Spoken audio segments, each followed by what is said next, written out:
sila'y nagmamarunong, ngunit lumilitaw na sila'y mga hangal. Tinalikuran nila ang kaluwalhatian ng Diyos na walang kamatayan, at ang sinamba nila'y mga larawan ng mga taong may kamatayan, ng mga ibon, ng mga hayop na lumalakad, at ng mga hayop na gumagapang. Kaya't hinayaan na sila ng Diyos. Take note dahil ang titigas ng ulo nyo, hinayaan na sila ng Diyos sa kanilang, maruruming pagnanasa hanggang sa hindi na nila mapigil ang paggawa ng kahalayan sa isa't isa. Kaya magugulat ka sa mga balita, di ba? Mga pangahalay na nangyari na hindi mo akalain mangyayari. So nakakalungkot po yan.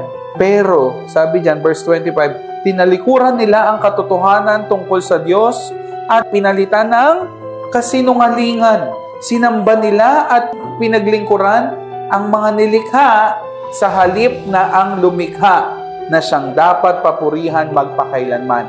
Amen. Kapag pala si Lord talagang napuno sa atin, hahayaan ka na lang niya.